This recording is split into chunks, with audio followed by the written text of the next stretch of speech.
Republican Caucus is called to order, and everybody, just to let you know, we are going to go in reverse order. What? This week. Wow, I know. that's nice. I hope everybody got their email about that. We're going to try to do that every other week so that people aren't like Shauna is waiting till the very end every time. So you're welcome. Thanks. So with that being said, we're going to start with the Committee on Ways and Means, and we will go to Bill HB 2316.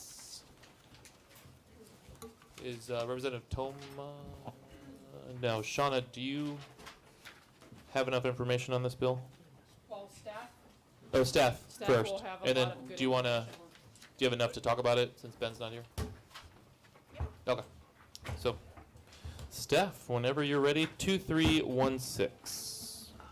Mr. Whip, members, House Bill 2316 establishes the three provisions where the base value of a pipeline property may be adjusted to more accurately reflect market value.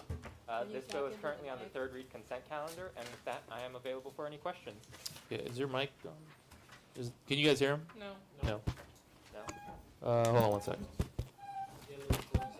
Try it now. Which bill are we? Oh, Committee on Ways and Means 2316. Test it again. Shall I go again? There we go. Let's try that one more time. Mr. Whip, members, House Bill 2316 establishes three provisions where the base value of a pipeline property may be adjusted to more accurately reflect market value.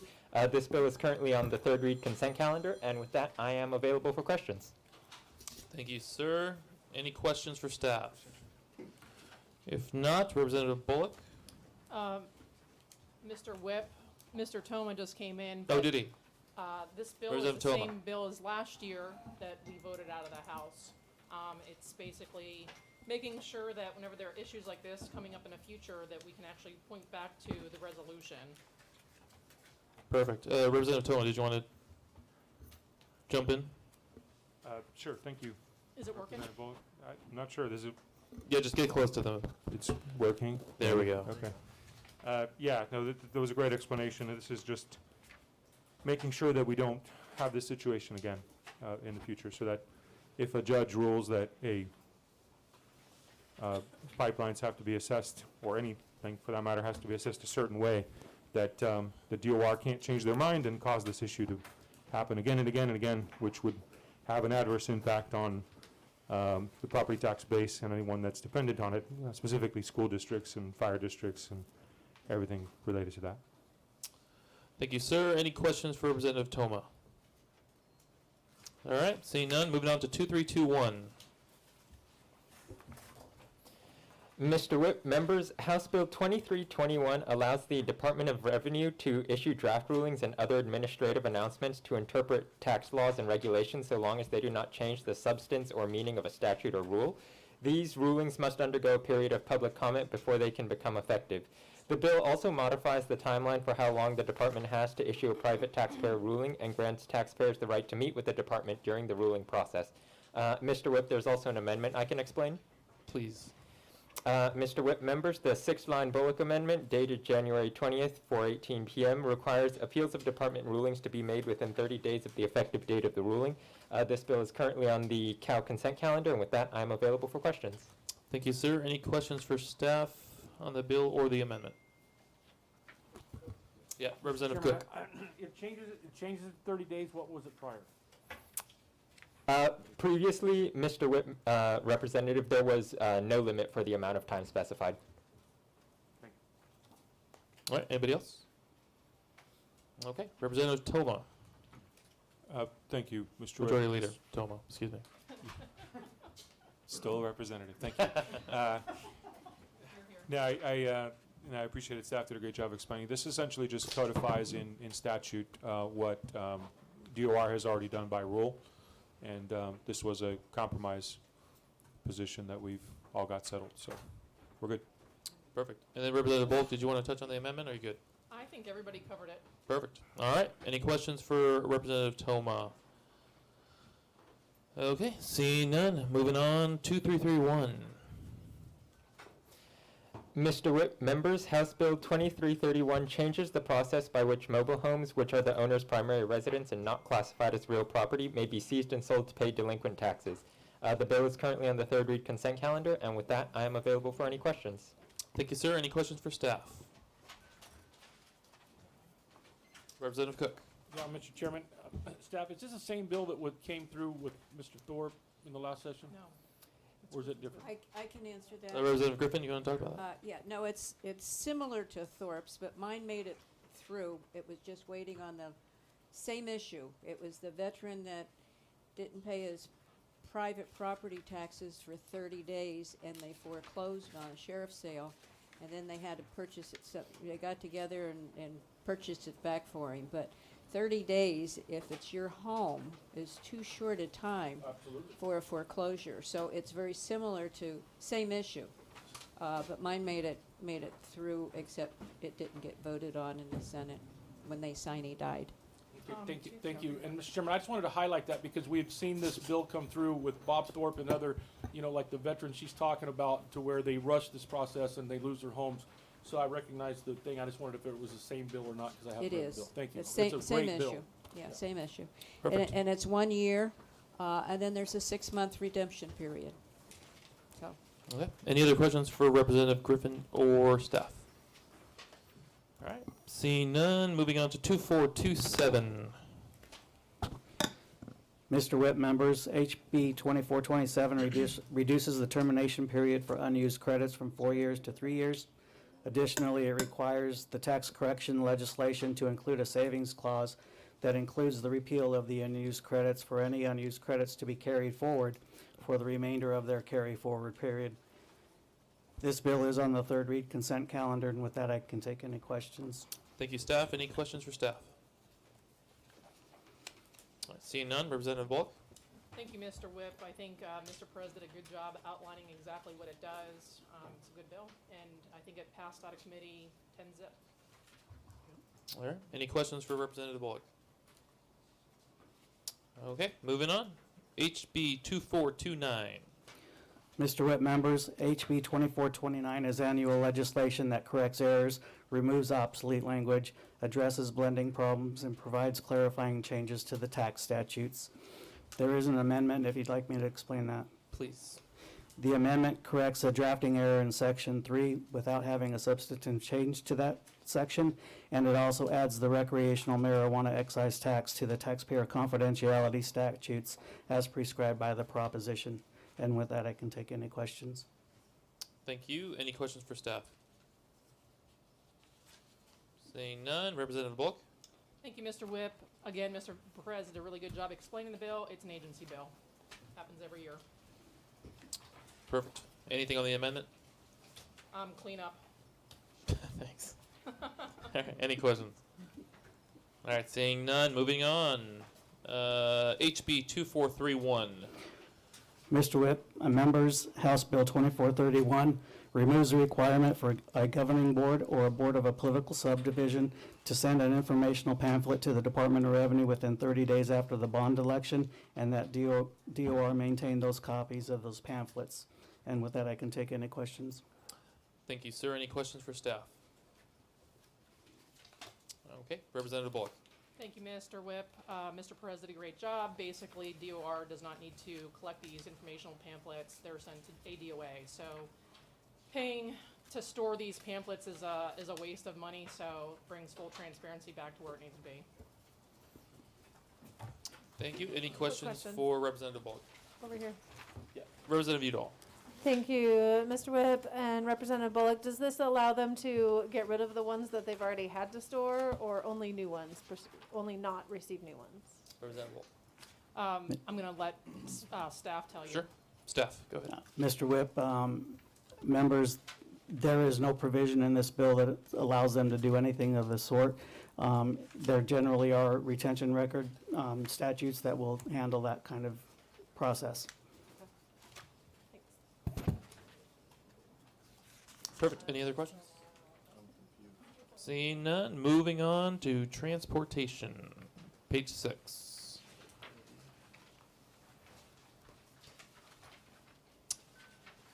So we're going with HB 2006. Mr. Whip and members, Jason Theodore, analyst for the Transportation Committee. Under current law, a person driving a vehicle at a speed less than the normal flow of traffic is required to turn off the roadway at the nearest turnout on a two-lane highway if 5 or more vehicles are formed behind it. As amended by the Committee on Transportation, House Bill 2006 specifies that this requirement applies to electric bicycles, electric scooters, devices moved by human power, personal delivery devices, and personal mobile cargo carrying devices. The bill also defines the term turnout. I'm happy to answer any questions. Thank you, sir. Any questions for staff? Representative Kavanaugh. Oh, sorry, Mr. Chair. Which bill is this?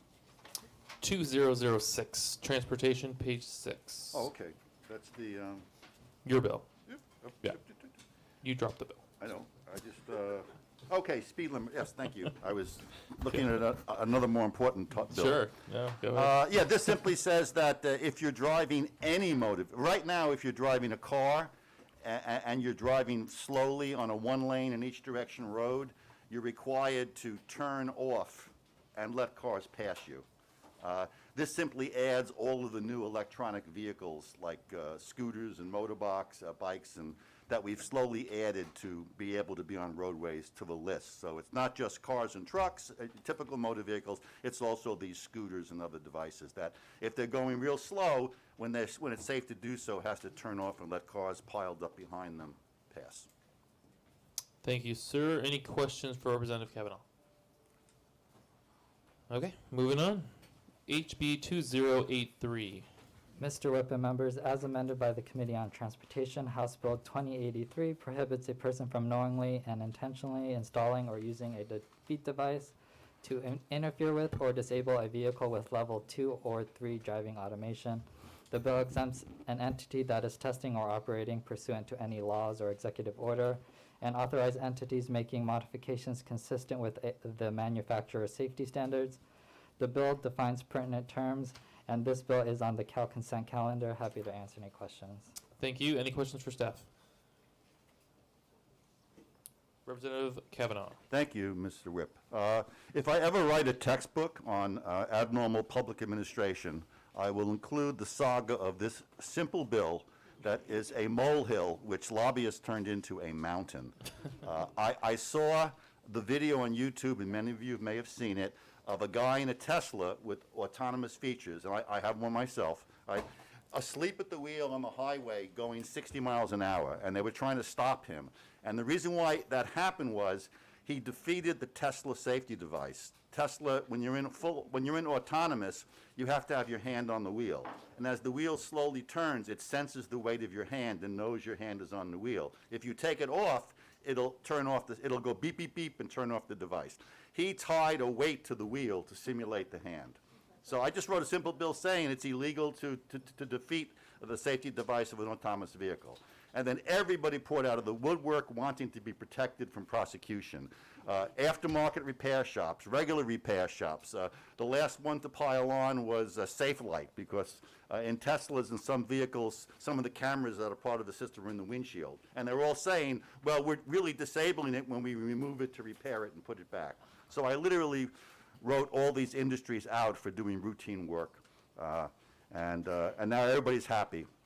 Well, there may be a cow amendment, because I was driving through the La Canasta Mexican restaurant drive-through, and the manager mentioned that he's concerned if the employee in the drive-through hands somebody a taco and the sauce drips on one of the cameras, that he'll be guilty. So I may write off fast food restaurants. Representative Kavanaugh, you saved humanity when we look back 10 years from now. Thank you. Any questions? Yes, sir. Yes, Representative Carroll. Mr. Kavanaugh, do you consider yourself, with all the experience in this bill now, an expert on autonomous vehicles, inside and out, software and hardware? Representative Kavanaugh. A semi-expert. I'm more an expert on the convoluted practices of the lobbying industry. Don't worry, semis are going to But many people made fees on that bill, so it's actually a job stimulus bill. Thank you. Any other questions? Okay. Seeing none. 2134. Mr. Whip and members, as amended by the Committee on Transportation, House Bill 2134 allows a third-party driver license provider to perform administrative and testing functions for the issuance and renewal of a commercial driver's license as authorized by ADA and pursuant to federal law. This bill contains an emergency clause, and this bill is on the Cal consent calendar. Happy to answer any questions. Thank you. Any questions for staff? Nope. Representative Carroll. Yeah, this bill's pretty straightforward. As a commercial operator myself, renewing my license is always an inconvenience, and it's not just that. You have to make an appointment. You have to go to a specific location to get it done. This just kind of opens up the state to more opportunities to acquire your CDL or get it renewed. And it's a great bill. It comports with, as it says, now state law will comport with federal DOT regulations, so. Thank you, sir. Any questions? Can you explain the Representative Osborne. emergency reason? Go ahead, Jade. Mr. Whip, Representative Osborne, in committee, the Providers Association was going to get back to us. They noted that there was going to be a rulemaking process, so there wasn't an explanation as why there was an emergency clause on the bill. The rulemaking process with ADOT and the federal government would take some time, is what they testified. So I'm not quite sure why there's an emergency clause. Okay. Any other questions? Mr. Whip? Yeah. Representative John. Oh, yes, sir. Representative, go ahead. Mr. Whip, Mr. Carroll, would this have anything to do with the fact that there's some maybe 40 or 50 motor vehicle divisions in the state, yet only 7 that service, roughly 7 or something like that, they're permitted to service commercial driver's license holders? Representative Carroll. Mr. Chairman, Mr. John, precisely that. It's limited access, in effect, for the amount of commercial drivers that are in the state, so. Mr. Whip, Mr. Carroll, I experienced this myself, trying to renew my CDL, and considered this piece of legislation myself. You beat me to it. Well done. Thank you. Thank you, sir. Thank you. Representative Kavanaugh. I was just going to comment that you should probably put a termination date of 10 years on this bill, since when all the cars and trucks are autonomous, there'll be no need for these licenses. Thank you, Representative Kavanaugh, for your advice. Thank you, John. Any other questions, comments, or advice? Nope. All right. Moving on. HB 2140. Mr. Whip and members, House Bill 2140 requires beginning January 1st, 2022, that the letters and the numerals on a license plate be in the same font color as the name of Arizona, and that each license plate display the name of Arizona in the same font color, type, and size as determined by ADOT. This bill is on the third read consent calendar. Happy to answer any questions. Thank you, sir. Any questions for staff? Okay, I'll jump in really quickly. This is the long-anticipated license plate design conformity bill. So this one's a little different. I know there's going to be a couple other ones coming through the pipeline. This one came last year. It passed. It got stuck in the Senate. But the difference between this bill and I think some of the other ones coming out is this bill keeps the design that all these plates have in the background. So if they have artwork or whatever they've agreed on over the years, that will stay. What will change is Arizona itself. The letters will be large and bold and the same on every plate, same with the color. And then the digits as well will be the same size, same color, same font. So you'll have no mistake that it's an Arizona plate, which is what we've been looking for. I think law enforcement's been looking for that. The reason I left the background is, like I said, I think a lot of those have some great artistic abilities that were time and put into that. And so this is a pretty straightforward bill, and I'd love your support. So, any questions? Nope. All right, moving on. HB 2143. Mr. Whip and members, House Bill 2143 is the ADOT revisions bill and makes various changes to the transportation statutes that includes eliminating the authority of ADOT to release personal information with express consent for bulk distribution of surveys, marketing, or solicitations, requiring any person who sells a vehicle with a salvage or restored salvage title to clearly and conspicuously disclose the title in writing or electronic means. The bill requires ADOT to permanently disqualify a person from a CDL or permit if the person is convicted of sex trafficking or human trafficking through the use of a commercial vehicle. Finally, the bill requires towing companies to tow an abandoned vehicle to register with the state's procurement office to qualify for reimbursement, and allows the Arizona Highways Magazine to accept donations to promote tourism in Arizona. This bill is on the third read consent calendar. Happy to answer any questions. Thank you, staff. Any questions for staff? Seeing none, I know Representative Pratt is not here. Representative Parker, did you want to explain HB 2143? And we're on page 7, by the way, so everybody knows. Yeah, I don't think I have anything on that. He only gave me I info apologize. on the Wrong one. the judiciary ones. You're good. Representative Carroll, can you speak to this bill? I think the highlights that staff has presented on there really are the key elements in the bill itself. There's some other cleanup in language inside the bill as well. So in general, it's a good bill. Okay. Any questions for HB 2143? Yeah, Representative Bullock. Mr. Whip, staff, so I had some constituents reach out to me and say they don't like that their information's being sold. Does that stop all that? Yeah.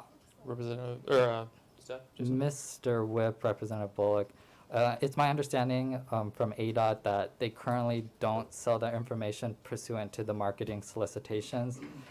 This is just a cleanup where there's confusion with the checkbox on the application for a driver's license or a title registration that asks if there's express consent given to do that type of release of information. ADOT currently doesn't do that, so this is just a cleanup bill to get rid of that checkbox on the bottom of the application. Thanks. Thank you. Any other questions? All right, moving on. HB 2144. Mr. Whip and members, House Bill 2144 requires ADOT to establish a system of staggered registration on a monthly basis to distribute the work of registering aircraft, and it allows a person to register a fleet of 2 or more aircraft on an annual basis so that the registration of all aircraft in the fleet expire in the same month. The bill requires an aircraft registration certificate to be kept in the aircraft at all times and removes the requirement that ADOT issue aircraft license decals. The bill exempts the Board of Transportation from an annual financial audit of the Highway Expansion and Extension Loan Program Fund if there is no activity in the fund, and provides that the motor fuel that originates outside of Arizona and is not destined or diverted to a point in Arizona is not required to perfect a motor fuel tax exemption by claiming a refund. This bill is on the 3rd read consent calendar. Happy to answer any questions. Thank you. Any questions for staff? Okay, Representative Carroll? Thank you, Chairman. You're coming up. This is an area that is not my expertise when it comes to aircraft. Okay, so I have to admit that, but Mr. Pratt brought this on board, and it seems to be that with the fee requirement, licensing, the annual, that by spreading it out over the 12 months, it would be a little smoother operation than piling it all on one time in February, I believe is the date that they're all due. And that was one of the things in there, and the rest of it is just, let's see here. This is-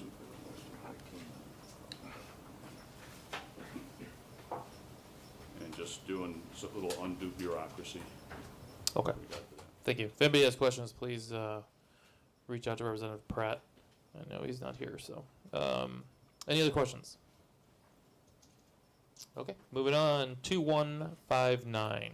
Mr. Chair and members, House Bill 2159 allows, in lieu of an Arizona CDL, an applicant for a school bus certification to possess a CDL from another state if the applicant will be driving for a school district that is adjacent to that state.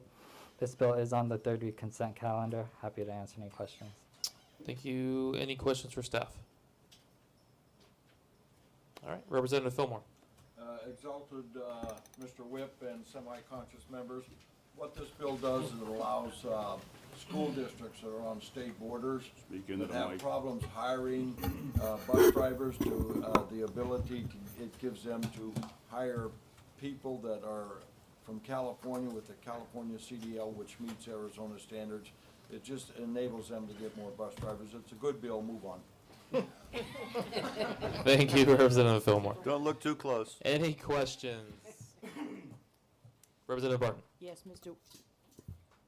Whip. I voted no on this. A couple of reasons is that these people are not residents of the state of Arizona. And if there's a problem with the school bus, with the, you're carrying children to and from school, if they have an accident, they're not subject to our laws because they actually reside in California. So I think there's some liability that might ensue over the period of time if we look forward with the situation. Counties and school districts need to come up with a program specific for CDLs on school buses. If they're having a problem getting school bus drivers, they need to pay them correctly, because I tell you, they don't pay them very much, necessarily. But I think there's a bigger problem, and that is there's a liability problem, that they're not residents, and under the statutes of the state of Arizona, and they live right across the river, and or New Mexico, or Utah, whatever the case may be. So I think that there's some things that we need to clear up with this, and let's don't move this forward quite right now. Okay, Representative Fillmore, did you want to answer to that? Exalted Mr. Whip, yes, I would. The CDL standards established by the National or the National Transportation Bureau are fairly uniform across the states.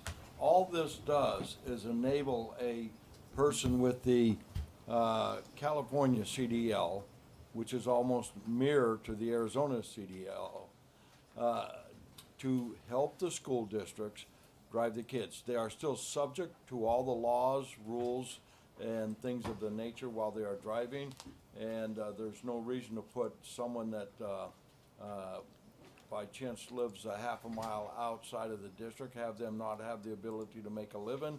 But at the same time, this is a bill requested by school districts along the state boards that have trouble finding enough people in Arizona with Arizona CDL licenses. The licenses are all the same, and there's no problem with it. As I had said earlier, I think it's a good bill. Move on.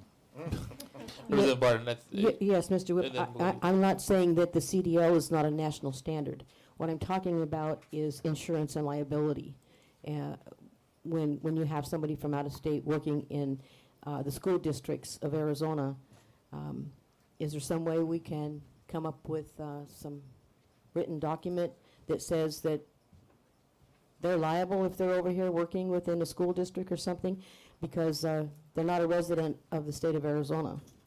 Right. And Representative Fillmore, it raises an interesting point. I mean, if they come over and they work in Arizona under their CDL that's in, let's say it's California, does the insurance, I mean, do they cover that if there's an issue? Exalted Mr. Whip, yes, it would. All this does is enable the school districts to hire a bus driver, subject to the rules that are established for all of their bus drivers in that district.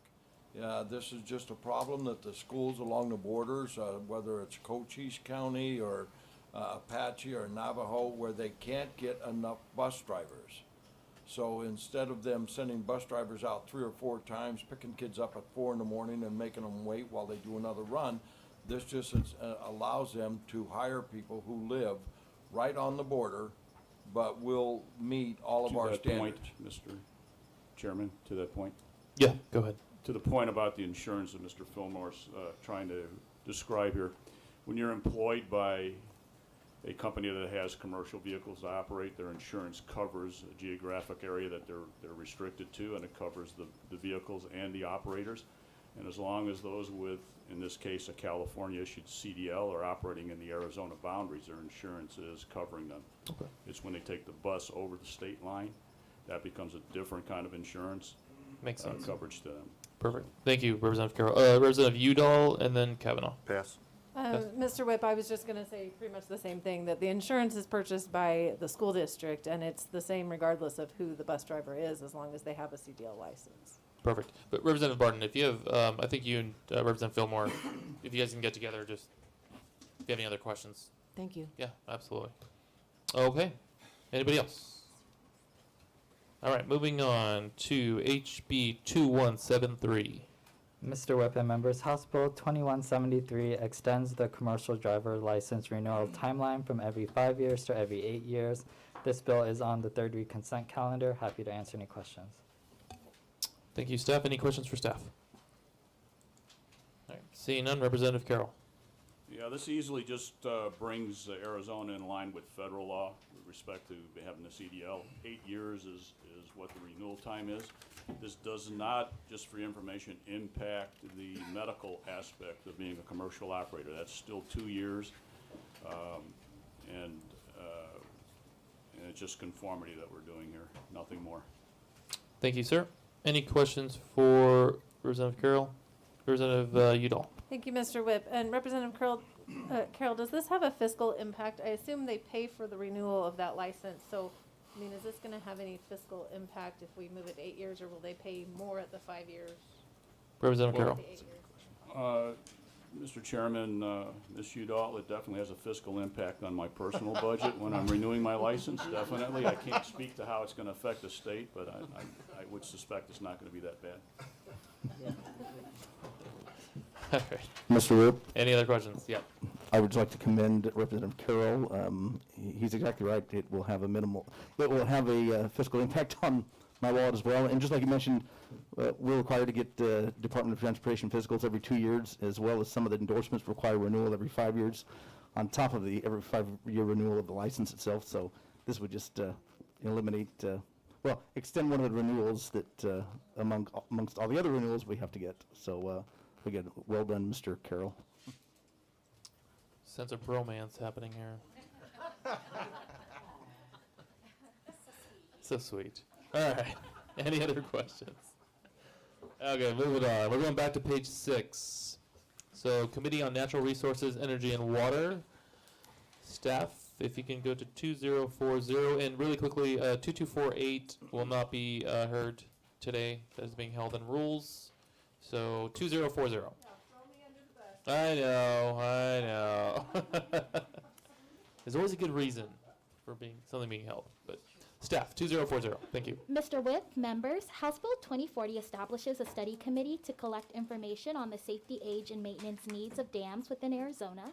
The bill outlines committee membership and requires the committee to submit a report by December 31st, 2021.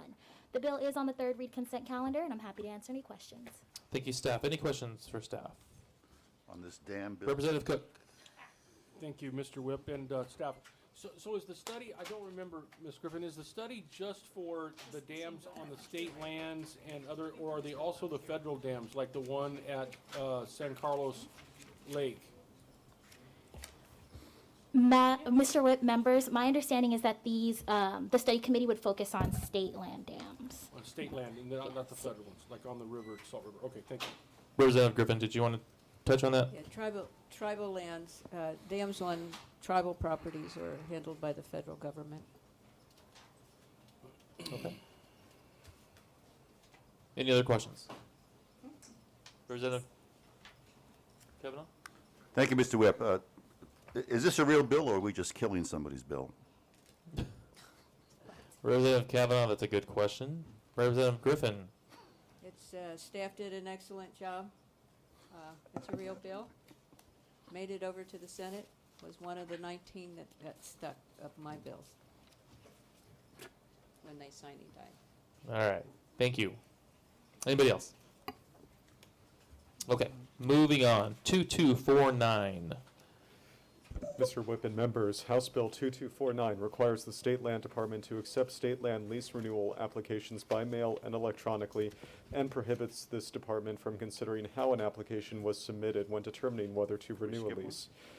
It also directs the State Land Commissioner and Arizona Department of Water Resources Director to develop a plan to create additional water storage by investigating potential sites on state trust land to construct 6 new water storage facilities. The parties have to submit a report with their recommendations by December 31st of this year. With that, I'm available for questions. Thank you, staff. Any questions for staff? Paul. Representative Griffin. His name is Paul. Oh. Staff is Paul. Yeah. Did an excellent job. This is another last year bill. Had constituent that was told that she had to renew her lease on the computer, which she doesn't have, and that was the only way that they were going to renew. And so this allows them to send hard copies as well as use technology to renew their leases on on state trust lands. So it's identical to last year's. Good bill. Thank you, Representative. Anybody have questions? All right, moving on. 2329. Mr. Whip and members, House Bill 2329 makes several changes to the Vehicle Emission Inspection Program and Voluntary Vehicle Retrofit and Repair Program. It also conditions the enactment of some of these changes, including how compliance with the minimum emission standards is assessed, on the Environmental Protection Agency's approval of Arizona's vehicle emissions testing protocols.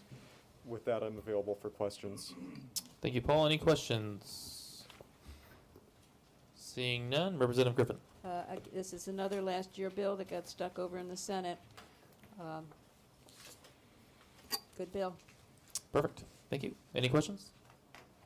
All right, moving on. 2330.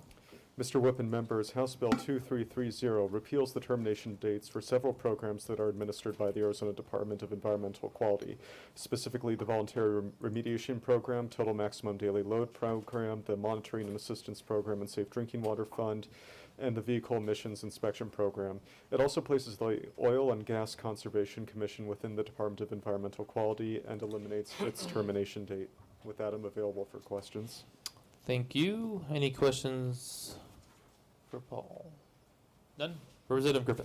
Thank you, Mr. Whip. This, again, is another last year's bill that puts all the sunsets for all these programs together on one date instead of having the Auditor General have to go back again and again and again on these separate programs. It aligns them all at the same time so that they can look at all of the programs.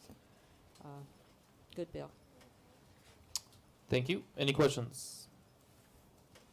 All right, moving on. 2336. Mr. Whip and members, House Bill 2336 allows a water provider in the Pinell Active Management Area to retain the volume of groundwater and stored water approved in its most recent designation of assured water supply without further hydrologic review.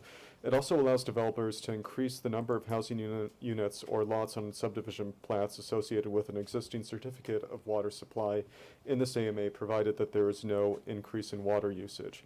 Finally, it authorizes the Department of Water Resources Director to revise the assured water supply rules to apply changes that have been made to the Pinell Active Management Area statutes for assured water supply to other active management areas. With that, I'm available for questions. Thank you, sir. Any questions for Paul? All right, Representative Griffin, can you speak on behalf of? I can.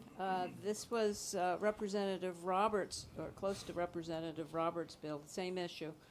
I know Representative Cook has a bill that does this, and I as well. A couple of the supervisors in Pinell County called me and wanted the Pratt bill to move forward. I believe we're going to tweak it a little bit,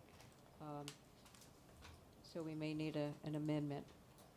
But Paul did a great job. What it does is allow an area that's been approved to reconfigure their development if they're not using any more water than what was approved for. So it's a good bill. Thank you. Mr. Whip and members, I'll be protesting this bill, and I have concerns over the fact that it does deal with the 100-year water supply for plats already that are scored for development. It's my understanding that this bill would allow those subdivisions and plats that have been termed out for, let's say, a wild number, 300 homes, that they could reduce those lot sizes and put 350 homes in that same area. I'm not sure that's what my district would like. No one has talked to me about this bill. There is another bill, like Ms. Griffin said, but I'll be protesting it and sending it to Cal. Thank you, Representative Cook. Representative Griffin, did you want to talk on that, or did you want to let Representative Cook talk with Representative Pratt? Well, he can talk to Representative Pratt. This is the first that I've heard that he is going to protest it. Okay. Well, Representative Cook. Chairman, I have a question.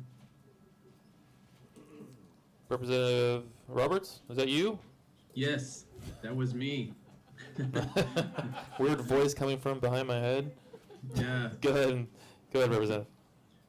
So, Mr. Chairman, Ms. Griffin, if you could comment, the bill last year, the difference between the bill last year and this year, my understanding is that one of the sticking points was AMWA wanted that bill of mine last year to apply to everyone, all the different water districts throughout the state, and there was some controversy there. Now it's my understanding that there's been some language added that will sort of accomplish that. I'm wondering, is that a point that this bill would not be as contentious? Mr. Whip and Representative Roberts, I understand that they did work with the Department of Water Resources, and that information is in the bill, so that they are not protesting it anymore, or they're in support of it, I understand now. Okay, all right. I'm just trying to make sure I understand the nuances that have changed since last year on this issue. Thank you. To that point, I believe they sat down with the Department of Water Resources and worked all of that out. Okay. Thank you. Representative Cook, if you can get with Representative Pratt about your concerns, I'd appreciate it. Okay. Thank you. Okay, Representative Dunn. Thank you, Mr. Whip. Testimony in the committee was that in these plats, as they change, that they would be coming up with a new plan. And yes, they might have more houses, but they would be using less water. It'd be almost impossible to come exactly with the same amount of water. So. And to that point, they would use no more water than what was approved, is what it was. There's been some discussion about using less water, but they were approved for using so much water. And so if the developer can reconfigure, I mean, they're approved for the development right now using X amount of water. They're not using any more water, but this gives them the ability to reconfigure that development in today's standards and use no more than what they were approved for. So to that point, and then we'll go to Representative Cook. So you're saying that if the development was authorized to use X amount of water, whether it's 350 homes or 400 or 200, they can only use whatever has been approved. Is that correct? That is correct, Okay. Mr. Representative Cook. So, Mr. Whip, and I wish the bill sponsor was here that worked with this group so I could ask him, but Ms. Griffin, do you know that could they completely change the plat according to this bill and to commercial property instead of residential? Representative Griffin or staff? Paul, do you have that answer? Jordy? Mr. Whip. Yeah, Paul has it. Mr. Whip, members, insofar as the statute's concerned, the language right now is for a change in the total number of housing units or lots. So I think that would presume that it remains a residential property, but I can look into that further just to ensure that I'm giving you the right answer. And to that point, Mr. Whip and Representative Cook, that's my understanding as well. It's residential subdivisions. Yeah. Okay. Just so all you members Representative know is that, thank you, Mr. Whip. Since it's my district, this is the bill from the ad hoc committee, from the working group I put together. I would just like to say I differ with some of the information that I've heard in here about supervisors from the county and what someone has said they've been told and what I've been told by them myself. So that's why I want to make sure that the bill from last year that we worked hard to get out of the House with 32 votes finally and sit to the Senate, I want to know what is the specific reasons for the change in the bill last year that was supposed to be it to this bill here. Thank you. Yes. Thank you, Representative Cook. One more Representative comment, Griffin. Mr. Whip. TJ has an identical bill over in the Senate that's moving forward, and I personally got 2 phone calls from 2 separate supervisors asking me to support the Pratt bill. Thank you. Thank you. Any other questions? Okay, moving on. 2001. Mr. Whip, members, HCM 2001 urges the United States Congress, the U.S. Department of the Interior, and the U.S. Department of Agriculture to develop solutions to control the growth of salt cedar trees. The bill is on the 3rd read consent calendar, and I'm happy to answer any questions. Thank you. Any questions? All right, Representative Griffin. Thank you, Mr. Whip. Again, this is a replay of last year's bill that didn't get that final vote over in the Senate. We all know that salt cedar is water guzzlers, and the beetle is creating a problem as well. It's a good bill. We need to do some eradication of the salt cedar trees. So we're Thank- asking the feds to pony up and write a check and help us eliminate them. Thank you. Thank you. Any questions for Representative Griffin? Mr. Whip, Representative Representative Griffin. Yes. Is it my understanding that there are a myriad of federal and rules and regulations that prohibit the state from being more aggressive in dealing with the salt cedars?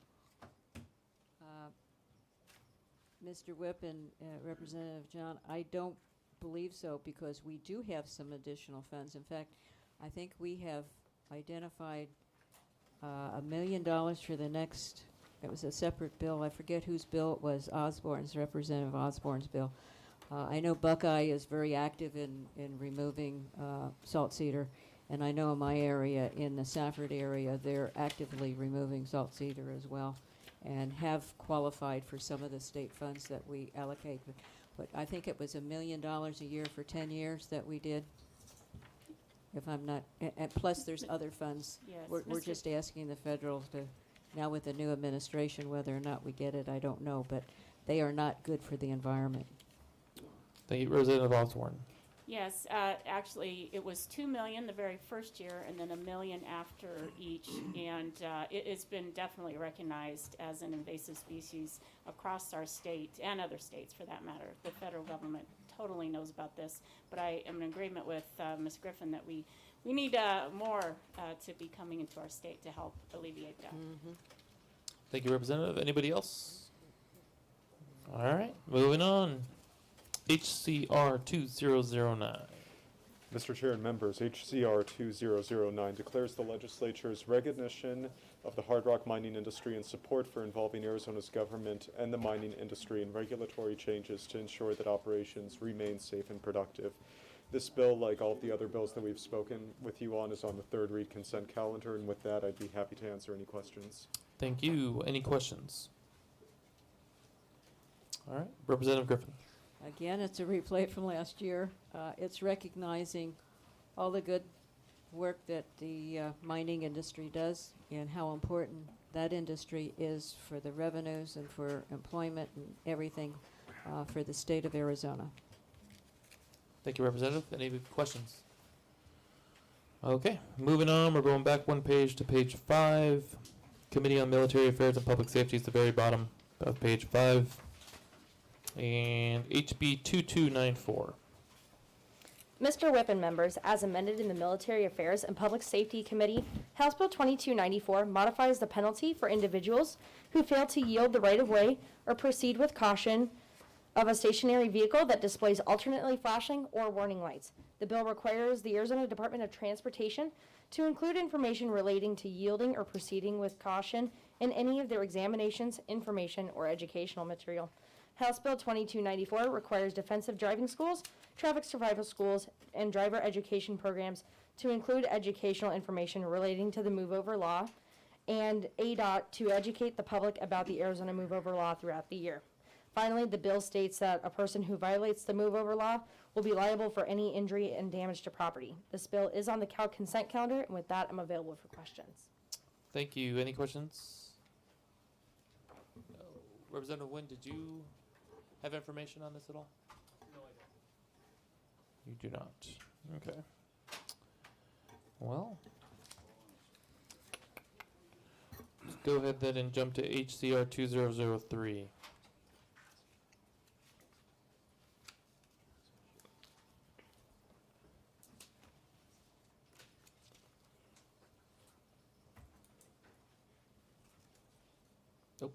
Mr. Whip and members, House Concurrent Resolution 2003 states that members of the legislature honor and express their sincere gratitude to all law enforcement personnel and firefighters. This bill is on the third read consent calendar, and with that, I'm available for questions. Thank you. Any questions? Okay, Representative Griffin. It's just a puff piece thanking our law enforcement first responders. Appreciate the honesty. Yep. There you go. For all the work they do, they're That's getting right. bad rap, and it's time for us to thank them and for all they do. Perfect. Thank you, Representative. Any questions? Okay, moving on, page 6, very top, 2002. Mr. Whip and members, House Resolution 2002 states that members of the House of Representatives recognize the Somali Syrian massacre of 1933 as a crime against humanity and honor the memory of the thousands of unarmed men, women, and children who were murdered during the massacre. Finally, the resolution proclaims August 7, 2021 as a Syrian Martyrs' Day in Arizona. The bill is on the third read consent calendar, and with that, I'm available for questions. Thank you. Any questions? Representative Blackman. Remarks complete. That means she did a good job. Oh. Good job. Okay. It's a great bill. Thank you. It's recognizing these folks. There it is. I know that lieutenant down there. knew what I Military was saying. talk. Yeah. Thank you, Representative. Okay, any questions? All right, we're going to move back to page 5, Committee on Land, Agriculture and Rural Affairs, 2142. Mr. Whip, members, House Bill 2142 establishes the Agriculture Workforce Development Program to provide incentive for food-producing agricultural organizations to hire apprentices. The bill appropriates $500,000 in fiscal year 2022 and 2023 from the State General Fund to the Arizona Department of Agriculture to implement the program. The bill is on the third read consent calendar, and I'm happy to answer any questions. Thank you. Any questions for staff? Representative Dunn, can you Yes, speak sir, on Mr. this? Whip. Yes, this bill's the second time around. It was run last year. Mr. Pratt's running it this year. It's trying to get, like they said, they're trying to get young folks to be able to be apprentices. It sets up and develops a program so we can get more people to come into the field of agriculture. And it's also using food-producing groups, some of the co-ops that are, they had a testimony with one of the tribes down by Ajo, utilizing it to try to get people into the system, whether they're working on with the food bank but typically it's getting them involved in agriculture production facilities. So I can answer any other questions. Thank you. Any questions for Representative Dunn? Okay. Seeing none, 2188.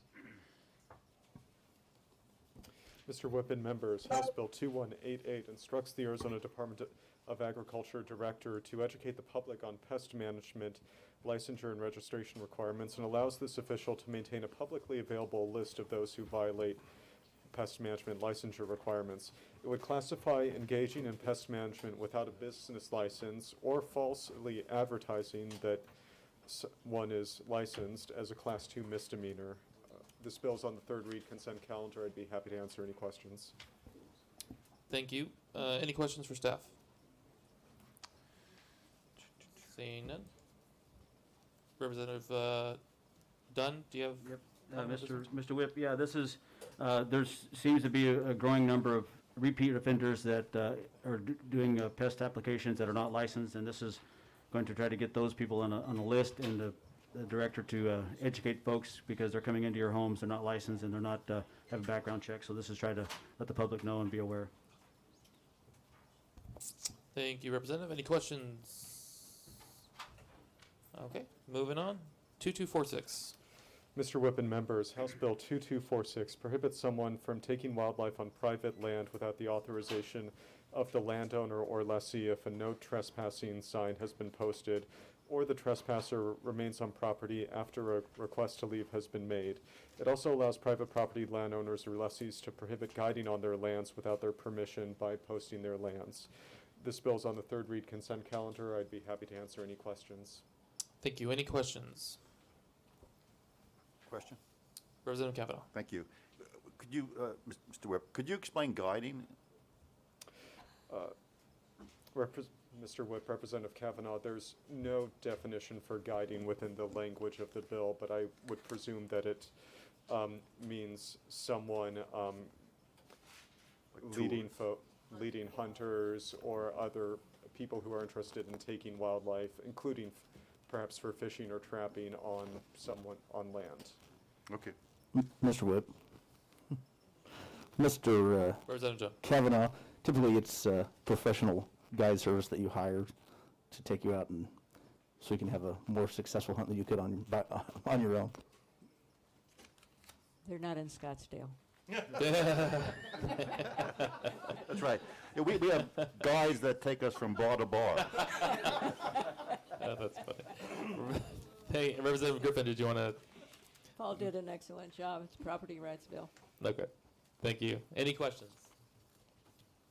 All right. 2289.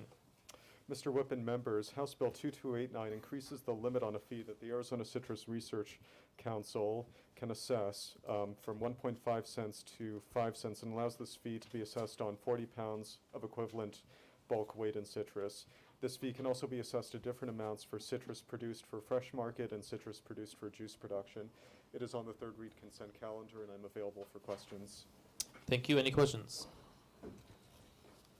None. Representative Dunn? Thank you, Mr. Whip, and thank you, Paul, for doing that.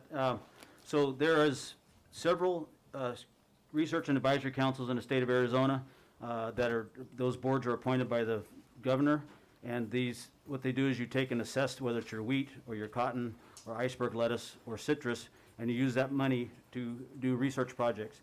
The Citrus Council, their board, polled their members, and their members said that they want to do some more research projects to try to keep disease from coming into the state of Arizona. And this is the mechanism. They only have a small portion now. They have the option to raise it to 5 cents. They can actually lower it back down when they do the program. So this gives their board, the citrus growers, the authority to do that because they've asked for it. They pulled all the citrus growers in Arizona. So we have to give them that authority. So we're not, and that is going into research, and it's not being passed on to the consumer. This is something that gets done out of when they take their citrus to the processing facility, they get charged that. So it's a good bill. The citrus growers want it. Thank you, Representative. Any questions? Okay, moving on. 2003. Mr. Witt, members, H.R. 2003 declares that the Arizona House of Representatives places the highest importance on the issue of forest management and expresses their support of landscape scale planning, forest thinning projects, and the acceleration of consensus-supported and scientifically informed forest restoration treatments. The bill is on the third read consent calendar, and I'm happy to answer any questions. Thank you. Any questions? All right, Representative Griffin. Thank you. It's a really needed bill that explains exactly what has happened with our forests. The Democrats want to eliminate one of the paragraphs that explains that in the 80s and 1980s, 1990s, environmental groups sued the United States Forest to halt timber sales, claiming that threatened species and habitat of the Mexican spotted owl and other species, eventually the lawsuits were defeated, which is all fact and true. So they do have an amendment to remove that. I don't know that we need to remove it because it is factual. We might add the word radical environmental groups. And hopefully that will satisfy them. So we'll pull it off the consent agenda and with that. Okay. So right now it's hostile amendment? Yes. Okay. Thank you, Representative. Any questions? Representative Kavanaugh. Thank you, Mr. Whip. So 5 minutes ago, your bill placed the highest value on mining, and now we're shifting the highest value to forest. Is this a little fickle? Representative Griffin. Representative, you haven't seen anything yet. There's a couple more coming. Any other questions? All right. Going back to page 4, Committee on Judiciary. 2012. Mr. Whip and members, House Bill 2012 makes knowingly holding an unauthorized racing meeting a Class 6 felony, and it also classifies unauthorized racing meetings as a form of racketeering if they are committed for financial gain. This bill is on the third read consent calendar, and I'm available for questions. Thank you. Any questions? Representative Kavanaugh. Thank you, Mr. Whip. This bill is being run for the AG's office. They have members of the Mexican drug cartel are coming up, and they are running unauthorized quarter horse races in rural areas out in the western end of Maricopa County. They are highly organized endeavors with food trucks and betting sections. So they've got all these different groups together, and they're doing the horse racing and betting. It's extremely difficult to get convictions when you have this type of organized crime operation where the leaders really even aren't there, but they're coordinating these different parties. So they're applying the same RICO statutes that they were successfully used against street gangs and organized crime to these drug cartel operations. So, Representative Kavanaugh, just out of curiosity, why all the no votes from the Democrats? Well, they're Democrats. I don't know. Did they give an explanation at all? I think they were uneasy about RICO statutes, but again, they're highly effective and one of the only ways you can get through to organized crime groups. I don't know. Okay. Any questions? All right, moving on. 2027.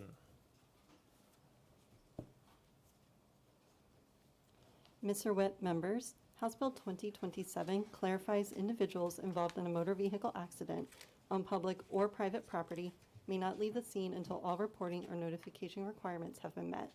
It also increases the penalties of those who fail to meet these requirements to a Class 1 misdemeanor. This bill's on the third read consent calendar, and I'm available for questions. Thank you. Any questions? All right, Representative Kavanaugh. Yes, a constituent approached me and said we had an omission in the law, and that is that if you get into an accident on a public street, you have to stay there and exchange information with the other party. Police aren't required, but you have to stay there and give insurance and license information. But that doesn't really apply in a private property. So if somebody bangs into your car in the parking lot of, a Walmart, they can just drive away, and then how do you collect the insurance money from them? So this just specifies that it's same law applies on private property. You've got to show the person your license and insurance card so you can process your claim. And the Democrats came back home on this bill. So. Yeah. Thank you, Representative Kavanaugh. Any questions? Okay. 2066. Mr. Whip and members, House Bill 2066 allows a peace officer to take an arrested person either to the nearest magistrate in the county in which the arrest occurred or to a magistrate in the county where the offense was committed. This bill is on the third read consent calendar, and I'm available for questions. Thank you. Any questions? Representative Roberts.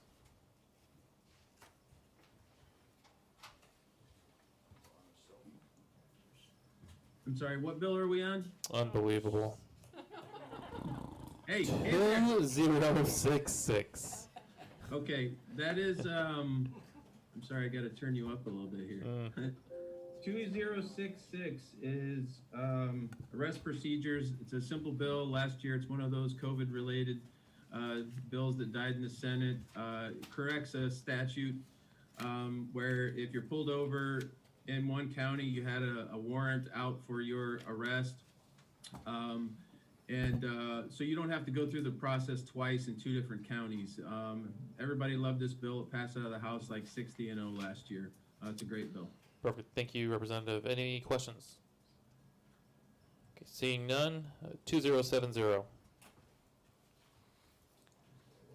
Mr. Witt, members, House Bill 2070, as amended in the Judiciary Committee, requires the state registrar to provide a person, upon request, the person's original birth certificate that's been sealed due to adoption. The amendment prohibits the release of a sealed birth certificate if the person was born between June 21st, 1968 and January 1st, 2022. It also appropriates $1 million to the Department of Health Services for implementation. This bill is on the Cal consent calendar, and I'm available for questions. Thank you. Any questions? Representative Roberts. Yes, Mr. Chair, staff did a good job explaining this bill. The difference between this bill this year and last year is there was a hard pill to swallow that we made an amendment to make this bill prospective if signed into law. However, prior to 1968, where when the law was changed back then, it was very clearly stated in statute that anyone given up for adoption prior to that, once they turned 18, would have access or be able to obtain a copy of their original birth certificate. So what we're talking about is adoptees that would be roughly 53 years old today, birth parents that would be around 70. So from So prior to 68, anybody would have access or be able to obtain their original birth certificate, and then once signed into law going forward, it would be prospective. So we think that that is going to make this, it passed out 53-7 last year. So I think it will have even better numbers in the current format. Thank you, Representative. Any questions? Representative Bullock. Thank you, Mr. Whip. Mr. Roberts, can you explain the appropriation? Sure.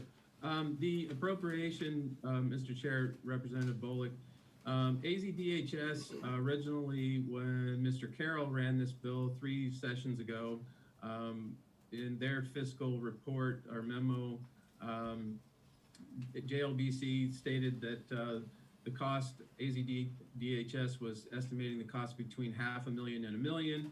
Last year, they increased their cost by $500,000, going from $1 million to $1.5 million. And to my knowledge, that hasn't changed this year. JLBC is currently re-updating a fiscal memo for me on this.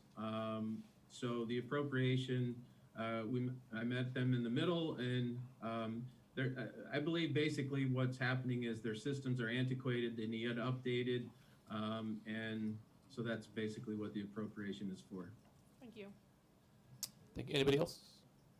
Representative Kavanaugh. Thank you, Mr. Whip. Representative Roberts, so I see here contact preferences, so if I understand this, so the birth parents are given the option of remaining anonymous or not?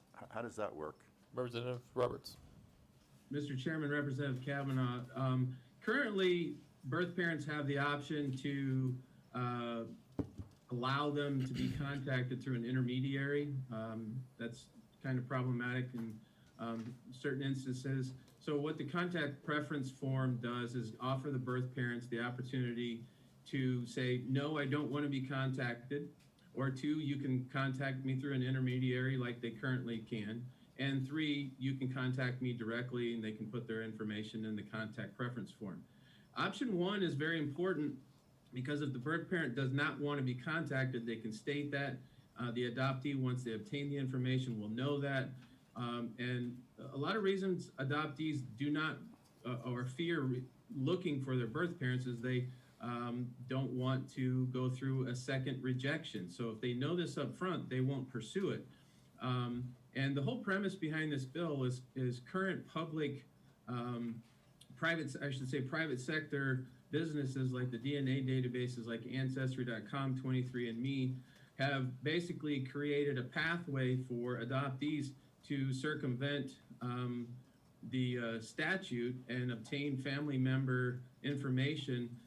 And so what this bill will do through the contact preference form is it will still offer birth parents the opportunity to be contacted in a more private manner versus an adoptee finding a family member 3 times removed, and then they contact that family member, and then they start asking questions. Next thing you know, their entire family knows, and they may not have before. So it affords a lot of opportunity that basically has gone by the wayside because of the current, private sector DNA databases. So, and as a follow-up question, Mr. Whip, so the birth certificate that the adopted person receives has the names and identifying information of the biological parents redacted? No, Mr. Chairman, it does not. It would be all of the information on the birth certificate, but they would also get the contact preference form basically stating that they don't want to be contacted, or 2, they can be contacted through an intermediary, or 3, they can contact them directly. And keep in mind, it's giving them the information up front so they know the best way to handle this versus going through the private sector without having any guidance from the birth parent in how they would prefer, or if not, prefer not to be contacted. It's basically an opportunity for a birth parent to say how they prefer to be contacted versus no choice at all. Okay, and as a final, does the medical history registration thing, is that just going to be for new adoption births, or will will biological parents have the ability to contact this registrar for adoptions that took place 5, 10, 15, 20 years ago and give the registrar medical information genetically that might be of interest to the child so they could pass it on to them? Well, Mr. Chair, Representative Kavanaugh, that was actually something we were considering doing a floor amendment on, but I believe you have a bill that addresses the medical history that the stakeholders, if they haven't already, were contemplating contacting you on, or we can do an amendment on mine. But we would like to have the opportunity for birth parents to update their contact preference at any time. And as far as the medical history, we want to make that available too, but that's not currently the way it's written in the current format of the bill. Yeah, Mr. Whip, and I have no problem if you want to merge the bills on the floor. Okay. All right. Any other questions?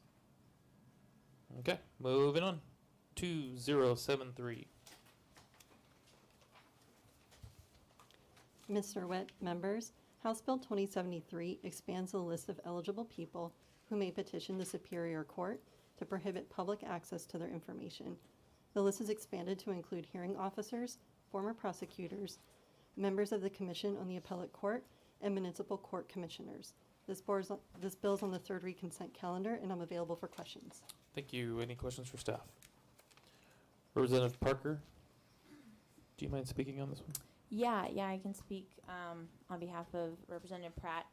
Basically, it's just expanding the list of people who can have their records kept private from the public, just to increase their safety. Thank you. Any questions? Mr. Whip? Representative Blackman. Mr. Whip, Ms. Parker, do you know if the sponsor would be willing to talk about adding, as an amendment, current members of the House and Senate to this protected list of addresses while they're in session? Because I know what happens when we get out of session. Representative Parker? Yeah, I'm sure he'd be willing to add that amendment. Yeah, Okay. I'm not Thank sure you. if he needs to sponsor it or if you can sponsor it, but yeah, I'm sure he'd be It's open already to that. been written up. Yeah, Representative Blackman, if you can get with Representative Pratt, work that out, that'd be great. Representative Cook. Thank you, Mr. Whip and members. Members, when I first read this bill, I had concerns with it, and I brought it to some others' attention. I thought it was dealing with access to records at the county governments and access to information and addresses and things like that for past prosecutors or past investigators and things like that.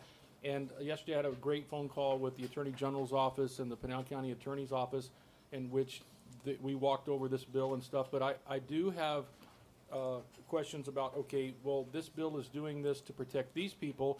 And I remember there was an article about a legislator who was protecting their address or something before, and I know what's happened in the past at some of our legislators' homes this past election cycle. So I think we should have a broader discussion about who all needs to be protected and those addresses and stuff for these types of things. And I hope we could bring that into a larger discussion. But as the bill sets itself, I mean, I'm fine with it. I think we need a larger discussion about what's happened over the past year. I just want to say that it was thanks to the Attorney General's office and the County Attorney's office that brought my concerns to this bill down to that level. Thank you. Thank you, Representative. Any other questions? Okay, moving on. 2075. Mr. Whip and members, House Bill 2075 removes the requirement that fingerprinting defendants must be performed at the time of sentencing and in open court. The bill still does require the defendant's fingerprint be permanently affixed to the court document or recorded in the court case file. This bill is on the third read consent calendar, and I'm available for questions. Thank you. Any questions? Representative Parker.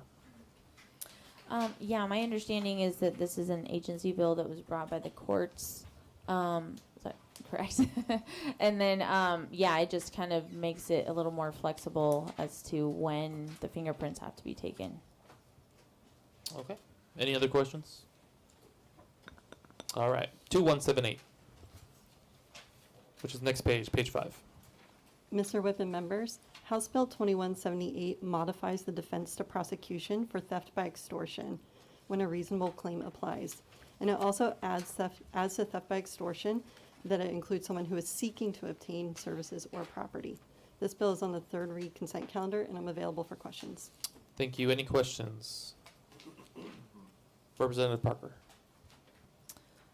Yeah, I thought staff explained it pretty well. Basically, from what I understand, it's just modifying the defense from regular defense to an affirmative defense, or vice versa. It's taking it from an affirmative defense to a defense. Okay. Any questions? Yes, Representative Fillmore.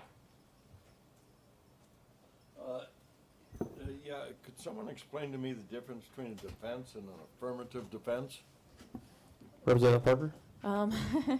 Well, going back into the recesses of my criminal law days, basically an affirmative defense, you have to admit that you did it, but you had a good reason to do it, versus every other kind of defense. Does that kind of make sense? Does that answer your question? Oh, yeah. Okay. That's good. Staff, did you have any? That's all I got on that. I might Anything else? Kavanaugh. Yeah, there are ordinary defenses and affirmative defenses. Ordinary defenses are the ones that you generally see, like I didn't do it or I was crazy, but there are certain defenses where are called affirmative defenses, and instead of the prosecution having to prove you guilty, in an affirmative defense, you have to prove that the defense applies. So if you're doing, if your defense is one like, I think affirmative defense might be insanity. If you plead the insanity defense, then your lawyer has to convince the jury or the judge that you're insane. The burden is on you. If you say, I'm not guilty, which is an ordinary defense, the prosecution has to convince the jury that you did it beyond a reasonable doubt. So it's just a matter of who the burden of proof rests with. In an affirmative defense, the defendant has to prove it applies, as opposed to, in other cases, the defendant has to prove you guilty. And you just got one credit at Scottsdale Community College in substantive criminal law. Thank you, Representative. Any other questions? Okay, is anybody here to speak on Representative Hoffman's bill? I can speak on that Okay, bill too. Yeah. so let's go ahead and 2002. Mr. Whip and members, HCR 2002 declares the Arizona legislature support for an amendment to the U.S. Constitution to maintain 9 justices on the U.S. Supreme Court. Yay. This bill is on the third read consent calendar, and I'm available for questions. Thank you. Any questions? Representative Parker. Yeah, so as was explained, this bill pretty much just sends a postcard to DC saying that we support maintaining 9 justices instead of allowing them to the Democrats to pack the court. So we're kind of just making a statement as Arizona that we're opposed to that. Any questions? Perfect. Thank you. Any questions? Mr. Whip, Yes. Representative John. perhaps as discussion with the sponsor, but I would love to include language in this postcard to remind the judiciary that they don't have legislative power. I think the root of this issue isn't that the quantity of the judges on the court, but that the judiciary over time has exercised a degree of legislative power where none is vested in it. So that would be nice to include in this postcard, like I said. Perfect. Yeah, I would get with Representative Hoffman and see if he'll be open to that. Absolutely. Or Mr. Whip, or the analyst with the government election or judiciary, perhaps, would that be okay? Absolutely. All right. Any other questions or comments? Okay, we're going to shoot back to page 3. Page 3, Committee on Health and Human Services. And 2010. Mr. Witt, members, Emily Bonner, Research Analyst for the Committee on Health and Human Services. House Bill 2010 requires DCS, an agency or person placing a child, to notify the adoptee if the adoptee is at least 18 years of age, or the adoptive parents if the adoptee is under 18 years of age, of the receipt of any supplemental information from a member of the birth family. This bill was protested from the third read consent calendar. With that, I'm available for any questions. Thank you. Any questions? Representative Kavanaugh. Yes, thank you. This is actually the bill Representative Roberts alluded to. I was approached last year by two women, one of whom was adopted, and she wound up discovering in her adulthood that she has a genetic disease that had she known earlier, she could have taken better steps to prepare for or screen for. So there's really no way for her biological parent to get that information to her, because in all probability, the biological parent didn't discover the onset of the disease until after the adoption. Biological parents do give DCS medical information if they want to, which is passed on to the adopted parents, the parents who adopt the child, or if the child is 18, the child can recover that information. But right now, there's no way for a biological parent to submit such information after the adoption takes place. So this allows the biological parents to submit that information if they learn it afterwards, so that the adult, to the parents of the adopted child or the adult adopted child can get updated information that they should probably know if it's a disease involving heredity. Did anybody get that? Kidding. Thank you, Representative Kavanaugh. It's a good bill. Did everybody get that? Any questions? All right, thank you, Representative. 2016. Mr. Whip, members, House Bill 2016 allows DES to waive all or a portion of the work requirement and continue to provide child care assistance to a qualified person enrolled full-time in an accredited educational remedial education activity or employment training program related to their employment goals. This bill is on the third read consent calendar. With that, I'm available for questions. Thank you. Any questions? Representative Udall. Thank you, Mr. Whip, members. The point of this bill is to help people get off of public assistance, so it allows somebody who's already receiving a child care subsidy to go get job training and education that leads to employment that would move them off of the program long term. So because these people are already receiving a child care subsidy, there's no immediate fiscal impact, but long term it actually would have a positive fiscal impact because they will no longer be receiving the subsidy once they finish their education. Perfect. Thank you. Any questions? All right, moving on. 2047. Mr. Whip, members, House Bill 2047 states that contracts entered into or renewed after January 1, 2022 between an optometrist and a specified health insurer may not require the optometrist to provide services based on a fee set by the specified health insurer unless the fee applies to a covered service. This bill is on the third read consent calendar. With that, I'm available for questions. Thank you. Representative Osborne, can you speak on this? Oh, never mind. Representative Whittaker, just in time. He's going to pass up your bill. 2047, page 3. Yes, Optometrists. Mr. Whip, members, this is a rerun of last year, and this codifies in state law a little bit what we did with dental practices a few years ago, but for optometrists.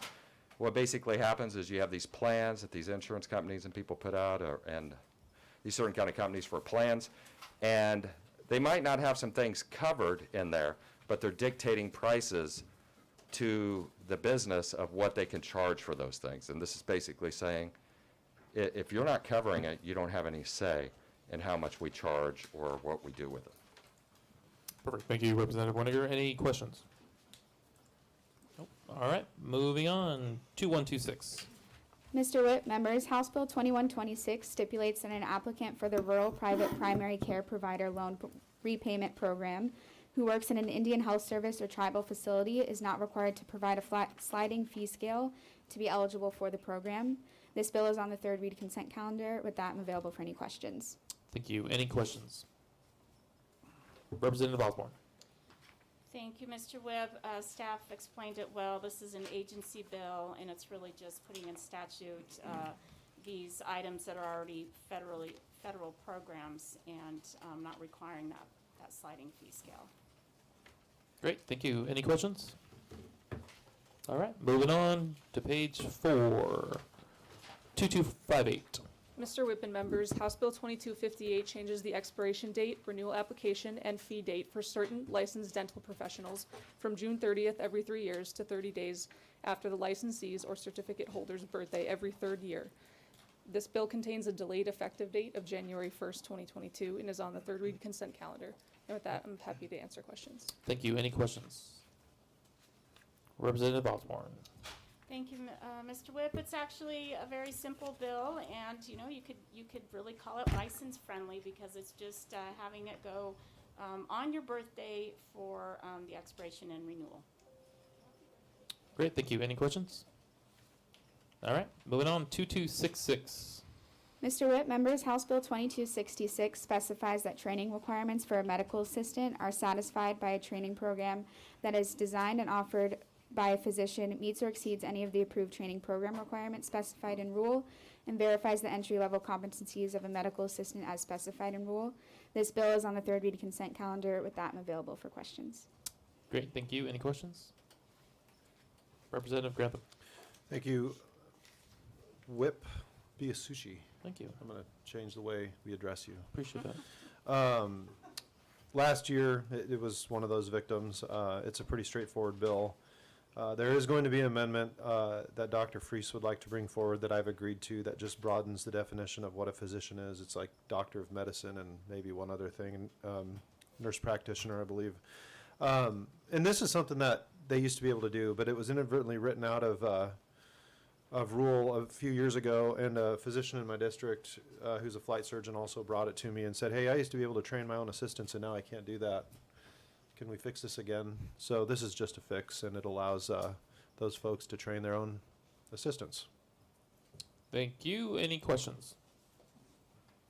All right. Moving on. 2290. Mr. Whip, members, House Bill 2290 clarifies that the director of DHS may accept an accreditation report in lieu of a compliance inspection of a healthcare institution. This bill is on the third read consent calendar. With that, I'm available for any questions. Thank you. Any questions?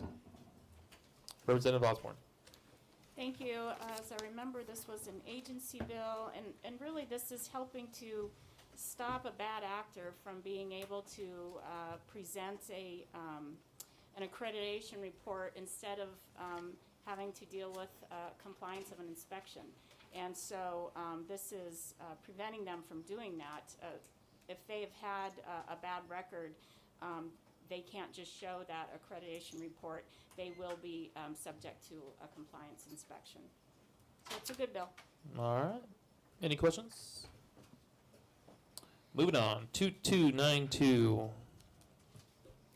Mr. Whip and members, House Bill 2292 allows the Arizona Regulatory Board of Physician Assistants to issue a new license to a physician assistant who surrendered their license if the applicant demonstrates to the board's satisfaction that the applicant is completely rehabilitated in regard to the conduct that was the basis of the surrender. This bill is on the third read consent calendar, and with that, I'd be happy to answer questions. All right. Any questions? Representative Osborne. Thank you, and thank you, staff. This is actually a bill that is allowing the physician's assistants to also mirror what doctors and dentists are allowed to do. If a physician's assistant right now, say something has occurred and they are given the decision to either revoke their license or surrender their license, but if they, redeem themselves to go back, if they had surrendered their license, they can't get their license back.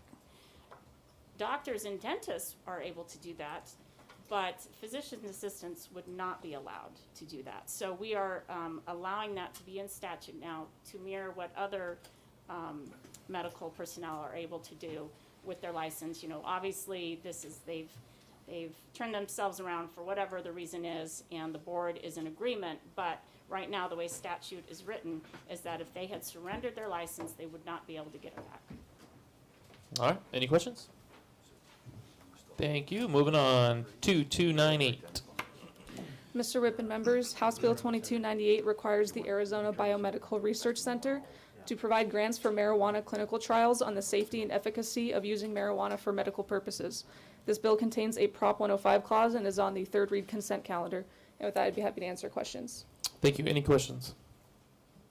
Representative Payne. Thank you. This bill went through the House last year, 58-0, and went over to the Senate and died of the COVID death. You want to hold 2-5? So we're just bringing it back through, trying to get it back through. It's just testing to make sure that it's going to compare people that are taking the medical marijuana, how will it affect other drugs that they may be taking, prescription drugs that they may be taking, so that they can, make sure it doesn't have ill effects. And we want to make sure it does the things they say it does. So that's basically what this bill's all about. Now, there's another bill that one of our friends across the aisle is trying to run. It's an autism bill. He's asked me to attach that autism bill to this bill. And I'm wondering what this caucus would do to this bill if I did that. I don't want to lose this bill.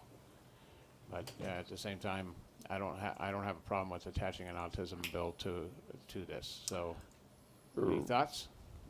Representative Payne, is this the one that allows children to take marijuana for autism? Kids that are affected by autism, their parents would then take them to the doctor. They have every month they have to be rescreened or to check the dosage levels, things like that. That's what's in his bill. Question. Questions? Yeah, Representative Udall.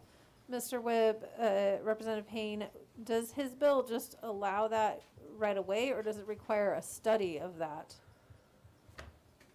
I believe it allows it right away without a study, but it does have to. There was reference to a study, but I'm not sure if it actually made it into the bill. Would you prefer it to have a study, or, I mean, it's now at this point marijuana is legal, right? I mean, these parents could buy it and give it to their kids. That wouldn't be legal, but they could do it. Right. Well, Representative Payne, it's still over 18, right? Without. Yeah. I think it's 21. Or 21. You're right. Yeah. You're right.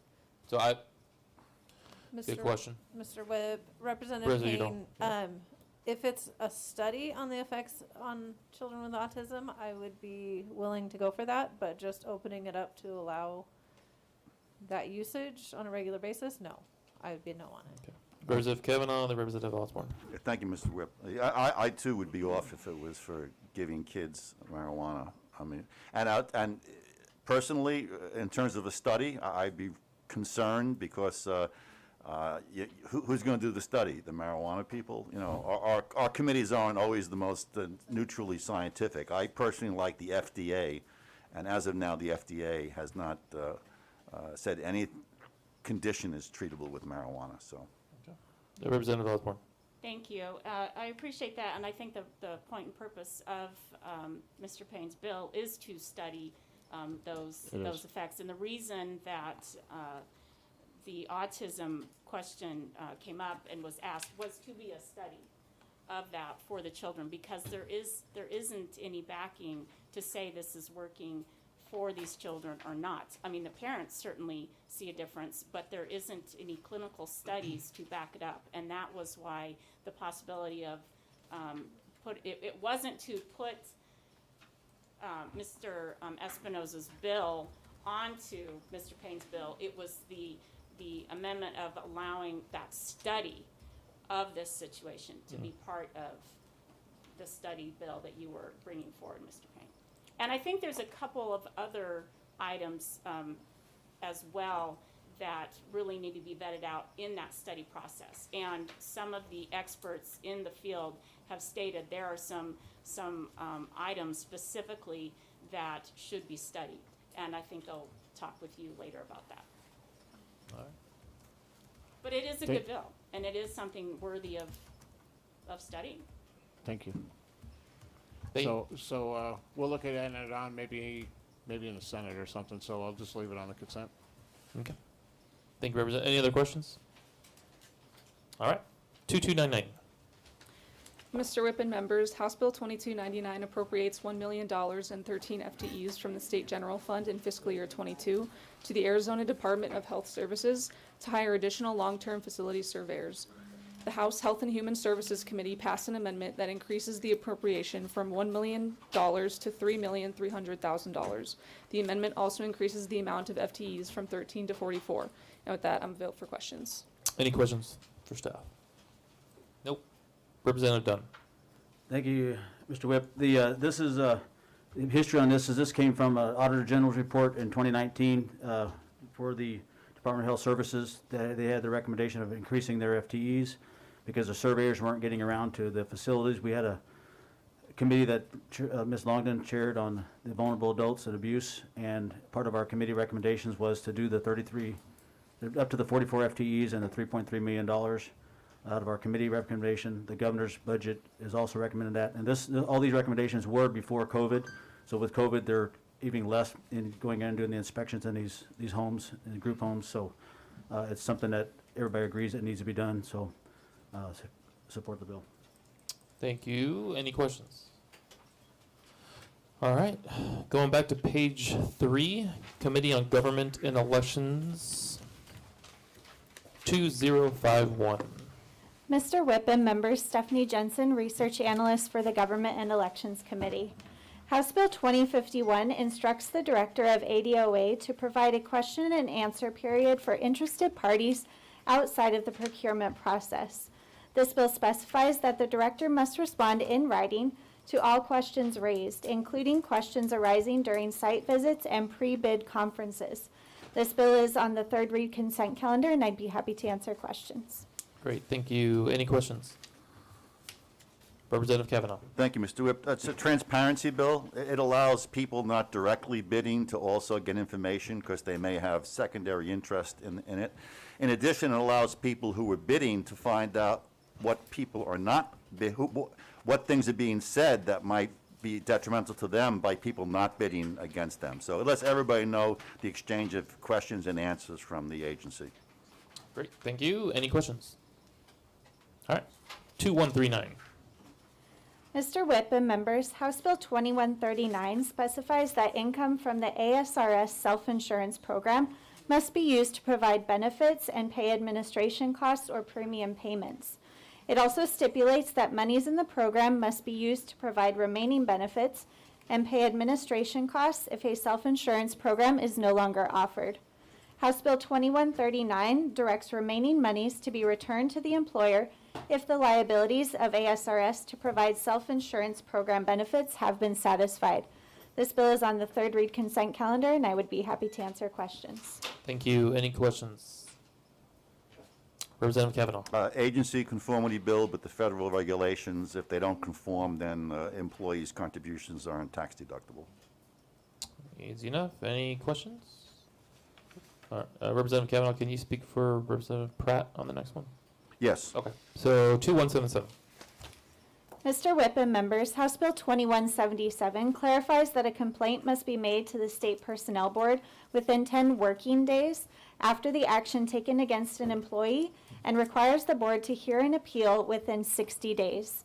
This bill specifies that the covered employee and employing agency may select representatives of their choosing for the hearing and requires the employee and agency to be notified of the initial hearing date within a specified time period.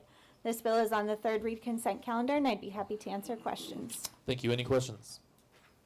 Representative Kavanaugh. This bill does two main things. First, it extends from 30 days to 60 days the date that the hearing board has to schedule an appeal.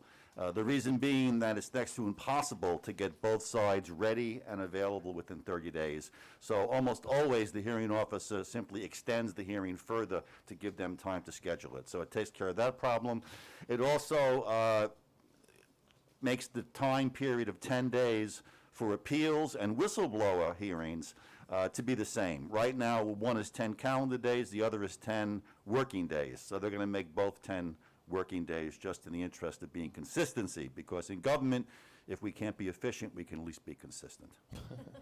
Thank you, Representative. Any questions? All right, moving on. 2312. Mr. Whip and members, House Bill 2312 removes the Lease Cost Review Board and requires the ADOA director to submit an annual report to the governor's office and JLBC. This bill is on the third read consent calendar, and I'd be happy to answer questions. Thank you. Any questions? Representative Kavanaugh. This bill ends an unnecessary duplicative board that does the same thing which the staff of the agency does, and DOA appoints the board anyway, so they're really DOA people. So it's just duplication. Okay. Any questions? Mr. Whip? Yes. Mr. Kavanaugh, can you tell me the reason why there was opposition? I think people Mr. Pratt wasn't at the hearing, so there were some questions that we were unsure of, so I think it was really that. Oh, no, I'm sorry, Oh, wrong bill, 2312. wrong Come bill. on, stick with it. I think they probably just, being Democrats, don't like to cut government. I'm speculating, of course. Okay. Anything else? Nope. All right, 2313. Mr. Whip and members, House Bill 2313 specifies that the state treasurer is not considered a budget unit that is overseen for information technology functions by the Arizona Department of Administration. This bill is on the third read consent calendar, and I would be happy to answer questions. Thank you. Any questions? All right, Representative Kavanaugh. It's an agency bill, and it's really just technical corrections. Doesn't really change anything. Great. Thank you. Any questions? Nope. All right, moving on. 2380. Mr. Whip, members, House Bill 2380 allows ADOA to provide for the placement of a Mormon migration monument in the government mall. The bill is on the third read consent calendar, and I'm happy to answer any questions. Thank you. Any questions? Representative Blackman. Thank you, Mr. Whip. Bill passed through, no issues last term.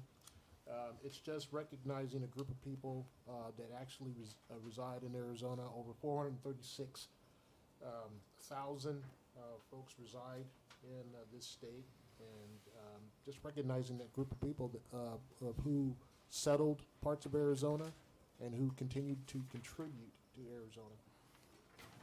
Thank you, Representative. Any questions? Representative Kavanaugh. Thank you, Mr. Whip. Is this bill involve that ferry bill, or is that a different bill? It involves, Representative Blackman. Mr. Whip, Mr. Kavanaugh, yes, it involves a bill. Okay. Anything else? Nope. All right. Moving on. Back to page 2. Committee on Education, 2175.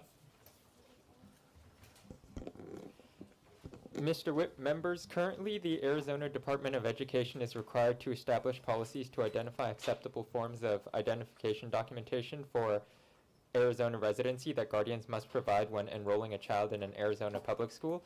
House Bill 2175 requires the State Board of Education to adopt policies for verifiable documentation of Arizona residency in place of the ADE. The bill is currently on the third read consent calendar, and with that, I am available for questions.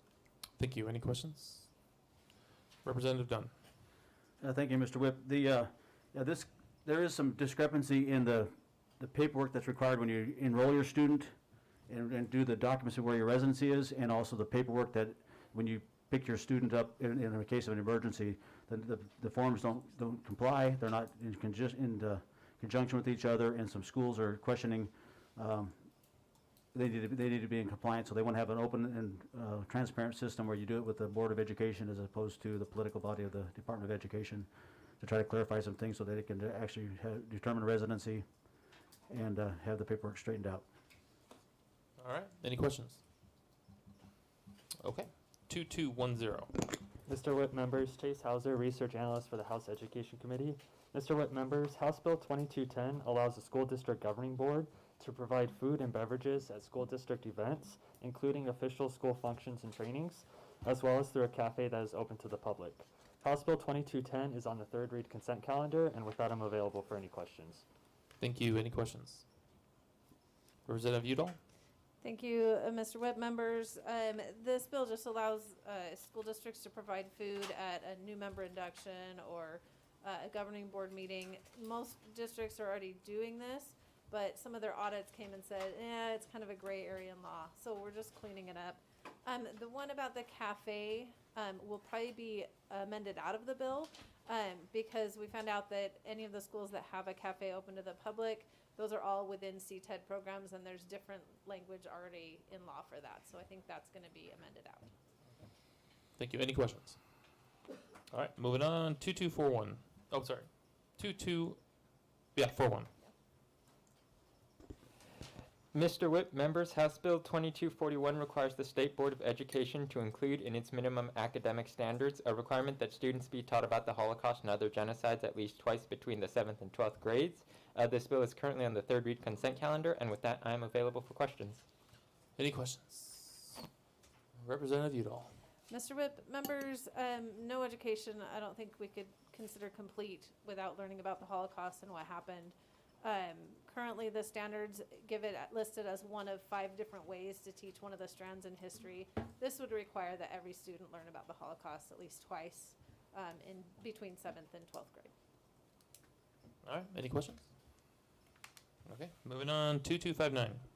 Mr. Witt, members, House Bill 2259, as amended by the Committee on Education, is an emergency measure that allows a common school district meeting specified criteria to continue calculating its budget and equalization assistance for 10 years after its electors voted to unify the district or until a high school is constructed. The bill contains a retroactivity clause of July 1st, 2020, and prohibits a school district meeting the specified criteria from retroactively adjusting its budget for any fiscal year other than fiscal year 2021. House Bill 2259 is on the Cal consent calendar, and with that, I'm available for any questions. Representative Udall, can you speak on this one? Sure. Thank you, Mr. Whip. Members, this fixes a problem in Natterburg. They unified several years back, expecting to have enough students for a high school soon. Then the recession happened in 2008. They didn't get enough students. They are right on the crest of having enough students, but that they're no longer allowed to be unified and ship their students to another jurisdiction. Anyway, it just extends that timeline for them to get their high school. They are on the cusp of having enough students for high school. Okay, any questions? All right, 2268. Mr. Whip, members, House Bill 2268 requires a charter school governing body and a school district governing board to provide each employee a total compensation statement that is broken down by category of benefit or payment. The bill lists the benefits or payment the statement must contain. House Bill 2268 is on the 3rd read consent calendar, and with that, I'm available for any questions. Thank you. Any questions? Representative Grampan. Thank you, Mr. Whip. It's something that's quite common practice already in a lot of the charter schools. Some district schools are doing it. This kind of brings uniformity to the practice, gets them all on the same page, and a little more in line with what you get in the private sector when you work for an employer who offers benefits. So I've spoken to all the associations, and nobody really seems to have much of a problem with it. It's not seen as like a mandate that's going to cost a fortune or anything. And most automated payroll systems do this. They just have to start doing it frequently. And yeah, you can see it came out 10-0. Thanks, staff. They did a great job explaining it. Thank you. Any questions? All right. 2301. Mr. Whip, members, House Bill 2301 prohibits the Arizona Department of Education from assigning a career technical education district a letter grade. This bill is on the 3rd read consent calendar, and with that, I'm available for any questions. Thank you. Any questions? All right. Representative Blackman. Mr. Whip, staff, great explanation, and all it does is just make technical changes and brings us into conformity changes. Bill passed through last year, no issue. It's just a technical bill. Thank you, sir. Any questions? Okay. 2402.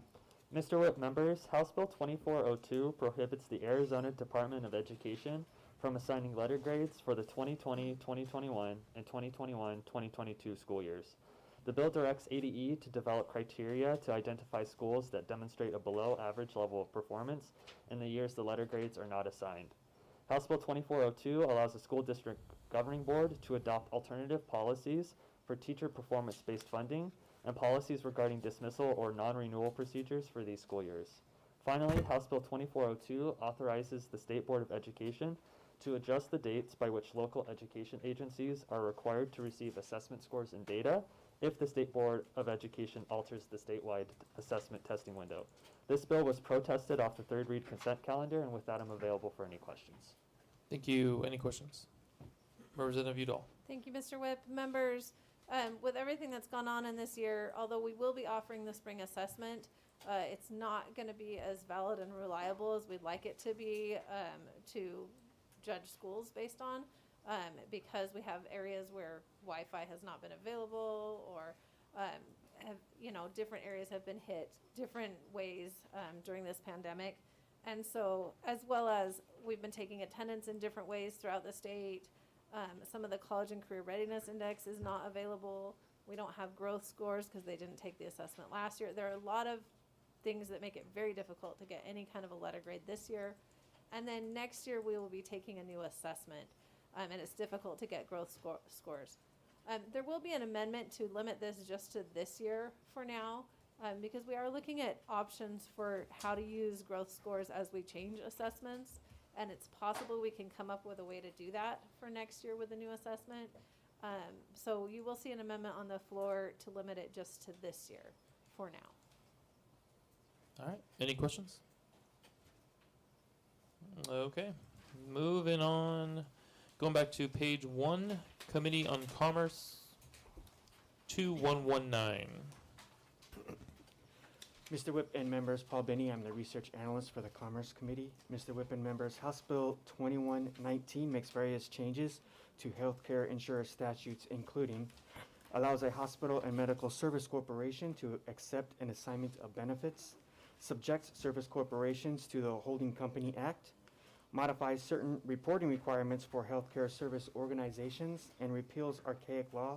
Mr. Whip and members, this bill has been protested off the third read consent calendar. Happy to answer any questions. Thank you. Any questions? Representative Bullock. Mr. Whip, staff did a great job. This is the same bill from last year. We are probably going to be adding a floor amendment, so that's why I protested off the calendar. Perfect.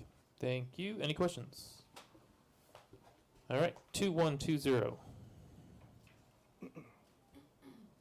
Mr. Whip and members, in 2019, the legislature enacted laws which increased the amount of time a purchaser has to cancel a timeshare from 7 days to 10 days. House Bill 2120 updates statutory references regarding the time frame for canceling the timeshare to reflect the 10 days. And this bill is on the third read consent. Happy to answer any questions. Thank you. Any questions? Representative Bullock. Mr. Whip, thank you, staff. You did a great job explaining it. This is the same bill from last year. It's an agency bill conforming the timeshare bill that I had passed out of here back in 2019, and it got held up over in the Senate in 2020. Great. Thank you. Any questions? All right. Turn the page. 2160.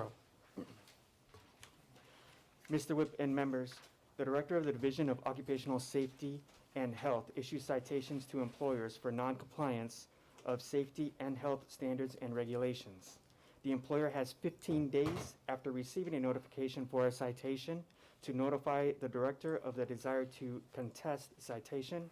House Bill 2160 allows the director to excuse a late notification to contest a citation if the employer shows by clear and convincing evidence that the notice was not received, and this bill is on the third read consent.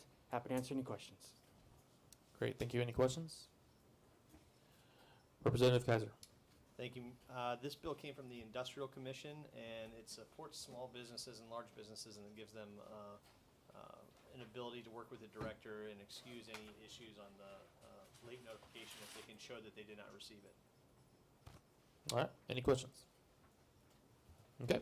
2172.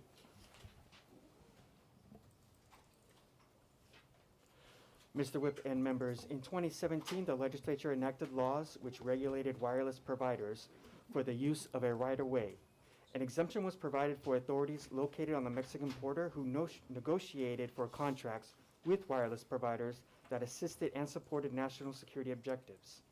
House Bill 2172 removes this exemption, and this bill is on the third read consent. Happy to answer any questions. Thank you. Any questions? Representative Dunn. Staff did a good job of explaining that. The exclusion was specifically carved out for Yuma. They were in the process of working on a wireless thing with Mexico. They had some concerns. Those concerns have been addressed, and so now we'd like to have the exclusion taken out so we can get more competition to get better wireless service in Yuma. Great. Thank you, sir. Any questions? All right. Moving on. 2243. Mr. Whip and members, House Bill 2243 requires an occupational or professional regulating entity to print a specified statement on a license or certificate application indicating that the person with an out-of-state license or certificate may receive an in-state license or certificate provided the person meets statutory requirements. This bill is on the third read consent. Happy to answer any questions. Thank you. Any questions? Representative Grantham. Nothing to add. Perfect. Any questions? Nope. Moving on. 2267. Mr. Whip and members, House Bill 2267 requires specified regulatory entities to annually determine whether it expects its licensing fund ending balance to exceed 50% of the current fiscal year appropriation. And if determined that it would exceed by 50%, requires the entity to provide a one-time licensure or certification renewal fees waiver or reduction. Directs the regulatory entity to annually report its fee plans to the executive and the legislature, and this bill is on the third read consent. Happy to answer any questions. Thank you. Any questions? Representative Grantham. Nothing to add. All right. Any questions? Anybody else? Quick No? question. Yep. Thanks. Mr. Whip, Representative Grantham, how would this work, since it's a one-time reduction or waiver, how does that work for multi-year licenses? So if you have a 3-year renewal process, the ones that happen to luck out and get on that 1 year it's waived, don't pay a fee, but then the ones that are on, they're staggered. I just wonder if there's a way to, spread it out a little bit more. Representative Grantham. I don't know the answer to that, and if there is, maybe you could help me find it. The people at Goldwater who helped with this bill, we kind of talked about all those options and opportunities. It gets very difficult to start, fragmenting it like that in the name of, I don't know what you want to call it, fairness or... So the reality is if the board is hoarding money, right, we want the board to either reduce fees or give the money back. And there only seems to be certain ways to do that without creating an extremely complicated process. So hopefully this discourages boards from hoarding millions and millions of dollars and keeping fees as low as possible. But I can ask that question and then circle back with you. Thank you. Okay. Thank you. Anybody else? Okay. 2014.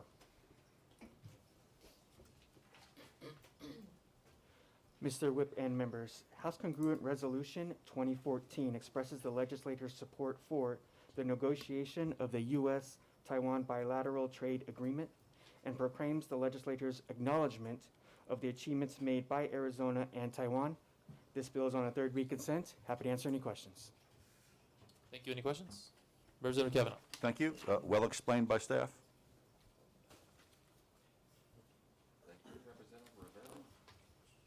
Is that it?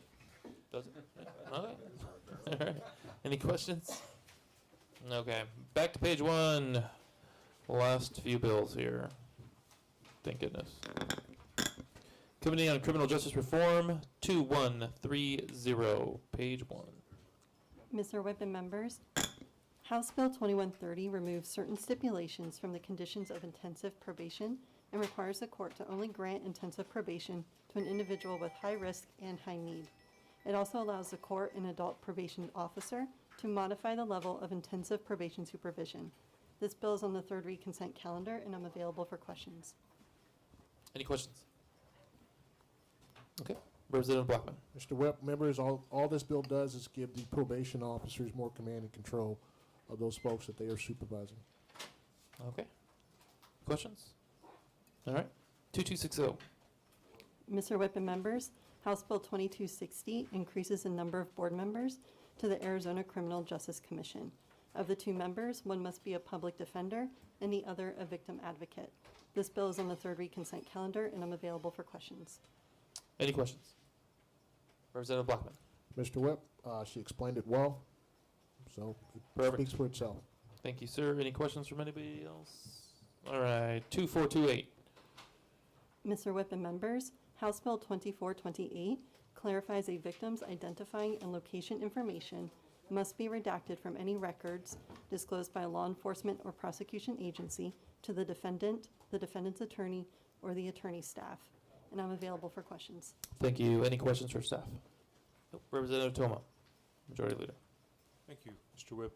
It's a good bill, very, very simple. It's a mirror of a Senate bill that's approved on the sort of the fast track section. Thank you. Perfect. Thank you. Any questions for Representative? All right. Last 2 bills, appropriations 2398.